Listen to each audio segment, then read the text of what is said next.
About 3.5 years ago, I made a discovery. And this discovery profoundly changed my view on how I thought the world worked, and it even profoundly changed the way in which I operate in it. As it turns out, there's a pattern. As it turns out, all the great and inspiring leaders and organizations in the world, whether it's Apple or Martin Luther King or the Wright brothers, they all think, act, and communicate the exact same way, and it's the complete opposite to everyone else. All I did was codify it. And it's probably the world's simplest idea. I call it the golden circle.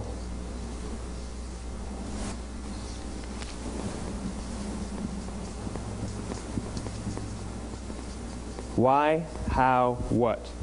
This little idea explains why some organizations and some leaders are able to inspire where others aren't. Let me define the terms really quickly.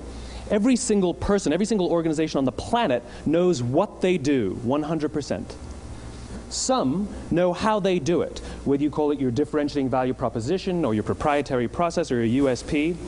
But very, very few people or organizations know why they do what they do. And by why, I don't mean to make a profit. That's a result. It's always a result. By why, I mean what's your purpose? What's your cause? What's your belief? Why does your organization exist? Why do you get out of bed in the morning? And why should anyone care?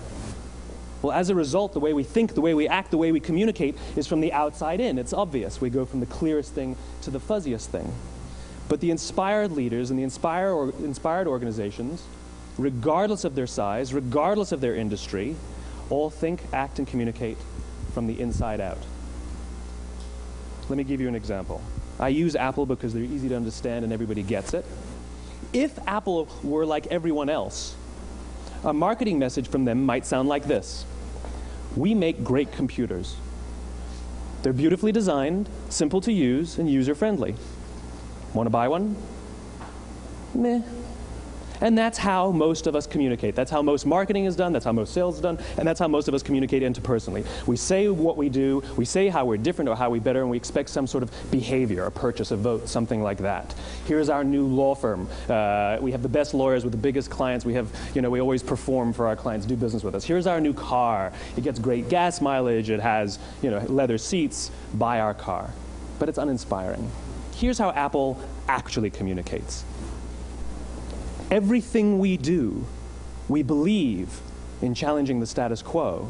We believe in thinking differently. The way we challenge the status quo is by making our products beautifully designed, simple to use, and user-friendly. We just happen to make great computers. Want to buy one? Totally different, right? You're ready to buy a computer from me. All I did was reverse the order of the information. What it proves to us is that people don't buy what you do, people buy why you do it. People don't buy what you do, they buy why you do it. This explains why every single person in this room is perfectly comfortable buying a computer from Apple. But we're also perfectly comfortable buying an MP3 player from Apple, or a phone from Apple, or a DVR from Apple. But as I said before, Apple's just a computer company. There's nothing that distinguishes them structurally from any of their competitors. Their competitors are all equally qualified to make all of these products. In fact, they tried. A few years ago, Gateway came out with flat-screen TVs. They're eminently qualified to make flat-screen TVs. They've been making flat-screen monitors for years. Nobody bought one.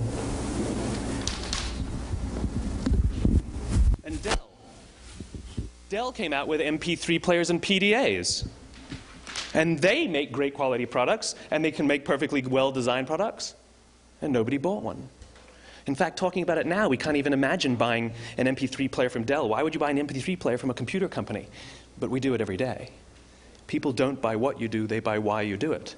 The goal is not to do business with everybody who needs what you have. The goal is to do business with people who believe what you believe. Here's the best part. None of what I'm telling you is my opinion. It's all grounded in the tenets of biology, not psychology, biology. If you look at a cross-section of the human brain, looking from the top down, what you see is the human brain is actually broken into 3 major components that correlate perfectly with the golden circle. Our newest brain, our Homo sapien brain, our neocortex, corresponds with the what level. The neocortex is responsible for all of our rational and analytical thought, and language. The middle two sections make up our limbic brains, and our limbic brains are responsible for all of our feelings, like trust and loyalty.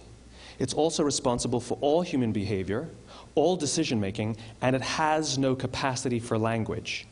In other words, when we communicate from the outside in, yes, people can understand vast amounts of complicated information like features and benefits and facts and figures.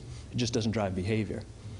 When we communicate from the inside out, we're talking directly to the part of the brain that controls behavior, and then we allow people to rationalize it with the tangible things we say and do.